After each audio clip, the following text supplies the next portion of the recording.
Ніщо не віщувало біди. Точніше, ніщо не віщувало Каті, яка стояла біля під'їзду і радісно посміхалася Мішані. Ця антиалкогольна жінка стала справжнісіньким лихом для певного принца Михайла І, якщо зветься у народі Мишко Ясне Сонечко не зійшло, а він уже в мотлох. Посмішка Каті говорила лише про одне – у світі назріває черговий удар по алкоголіках. У повітрі запахло здоровим способом життя, і це було дуже небезпечно. Мішаня приречено попрямував до своєї мучительки. Та ж у свою чергу, радісно йому помахавши, прокричала: «Михайло, мені знову потрібна ваша допомога. Ми сьогодні маємо прочитати школярам лекцію про шкоду алкоголю. Але, як показує практика, дівчат вони сприймають не дуже серйозно. Потрібно, щоб виступив чоловік. Дуже на вас сподіваюся».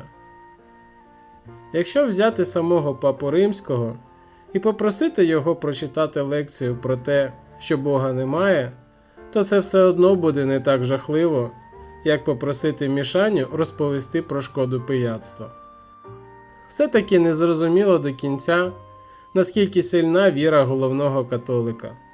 Але ніхто навіть на секунду не міг засумніватися в тому, що Мишко вірить у пиво щиро та по-справжньому. Пивчанський принц мріяв опинитись у цей момент у будь-якому іншому місці, наприклад в Іспанії. Його б там ласкаво величали Михайло до сієсти в Хламенко, він би пив свій шляхетний напій, а бик не шпиняв би його рогами, бо не любить запаху алкоголю. І все це під жарким сонцем поруч із такими ж жаркими, красивими жінками. Мішаня любив красивих жінок. Їм не було ніякої справи до Міші, а отже вони не заважали йому пити пивчанський. А Катя заважала. Поки нещасний думав про те, як би його втекти, небезпечна жінка невблаганно тягла його у фургон. Приречено зітхнувши, принц Пивчанський змирився зі своєю долею і поліз у транспорт. Зрештою, до закриття магазину було ще довго, і він особливо нічим не ризикував. Дорогою він дізнався, що виступаючих буде двоє – сам Мішаня та хлопець подруги Каті, який мав розповісти про користь спорту, бо сам був спортсменом. Мішин колега по нещастю повинен був виступати першим. Після цього він мав показати пару прийомів, і потім уже виступав Мішаня. Загалом час підготуватися було. Нарешті фургон прибув до школи, і Катя бадьорою ходою повела новоявленого борця з добром коридорами. Вона зайшла до актової зали, де зібрався величезний натовп народу. Усі уважно дивилися на здоровенного хлопця, який виступав на сцені. То був Олежик, який не надто вмів говорити, але старався як міг. Він якраз вимовляв: «Ну, не бухайте. Якщо бухаєш, то ходиш такий типу дрищ, втягти нікому не можеш, тупо взагалі нікому». Мішаня, побачивши промовця, злякано позадкував. Він чудово пам'ятав, як підставив цього хлопця в супермаркеті, спочатку проливши на нього каву, а потім вигадавши історію про те, що Олежик фліртував у відсутності Олени з якоюсь іншою дівчиною. Мишко добре пам'ятав, як Олена після цього била здоровання сумкою, яке Олежик вимовив на його адресу. Це була найстрашніша погроза у світі. Він сказав: «Тобі звізда». Чуття говорило Мішані, що сказане не має жодного відношення до астрономії. Було дуже сумнівно, що Олежик зібрався подарувати йому зірочку з неба. Звіздою явно було щось інше. І принц Півчанський зовсім не горів бажанням дізнатися про подробиці і розширити свої знання. Ситуація була катастрофічною. Мишко хотів втекти, але боявся заблукати в нескінченних переходах і поверхах. Загроза вічно тинятися безпивчанським приводом по школі лякала його ще більше, ніж сам Олежик. Для вирішення катастрофічної ситуації була потрібна суперсила Мішані – кмітливість алкоголіка. Раптом його погляд впав на табличку з написом «Клас праці». Адепта бухла осяяла. Катя привела його саме до школи. А кожен знає, що коли фізрук і трудовик перестають бухати, школа автоматично стає ліцеєм. І якщо тут не ліцей, то це вселяло надію. Відчинивши двері, Мишко проник усередину і зашарив по шафах. Професійне чуття не підвело. Серед лобзиків і молотків він таки знайшов дбайливо загорнуту в ганчірку заначку, майже непочату пляшку горілки.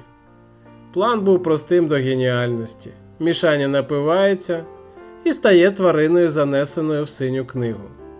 Катя бачить його таким і перестає з ним спілкуватися, залишивши нарешті у спокої.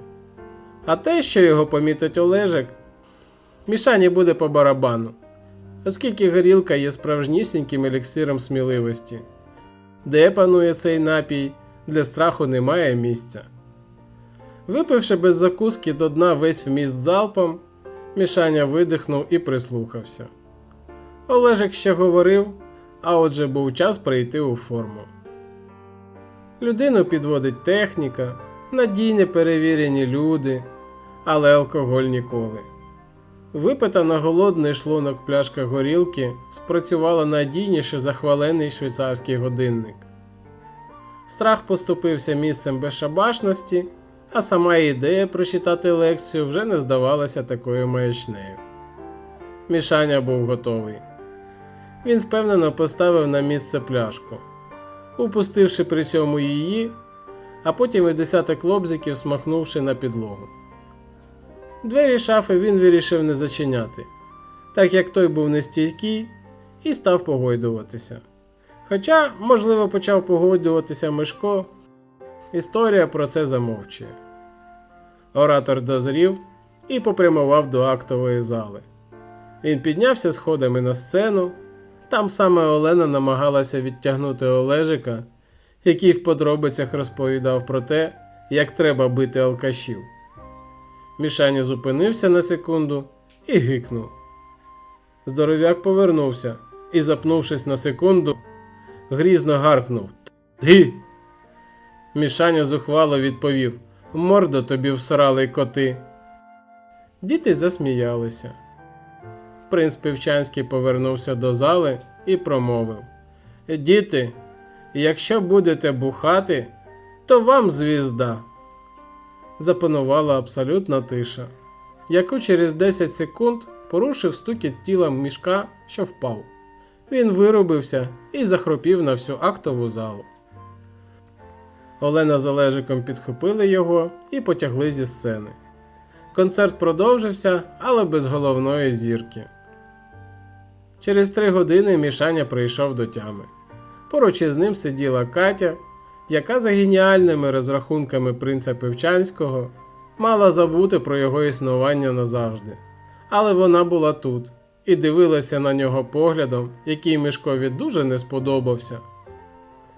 Катя дивилася на нього із захопленням. Вона взяла його за руку і заговорила: «Михайло, мій герой, ви не втомлюєте мене дивувати. А я не втомлююсь дивуватися тому, наскільки ви прекрасні. Ваш геніальний педагогічний хід викликав резонанс. Ви взяли на себе удар і показали всім, наскільки погано виглядає п'яна людина. Замість 1000 непотрібних слів ви, жертвуючи своїм здоров'ям, показали дітям, як робити не можна. Це було геніально і чудово. Але не можна так жертвувати собою заради інших. Я за вас щиро переживаю. Ви так себе заради добра зовсім доконаєте. Я такого не допущу. Я дбатиму про вас. Інакше ви зі своєю добротою пропадете. Тепер ми будемо бачитися щодня і проводити якнайбільше часу разом». Вона ще довго говорила про те, що чекає на них попереду. А Мишко просто заплющив очі і тихенько про себе плакав. Все стало гірше, ніж було, і що з цим робити, було зовсім незрозуміло. Більше за нього в цей момент страждав лише один алкаш на планеті. Він якраз зайшов до себе в кабінет праці, побачив відкриту шафу і сумно загорлав на всю школу. Падлюки! Дякую за увагу до моєї творчості. Якщо вам сподобалось, підписуйтесь на канал. Далі буде багато смішних історій у плейлисті «Розумники та дурники» та серйозні історії для роздумів у плейлисті «Різне та серйозне». Усього найкращого та до наступних випусків.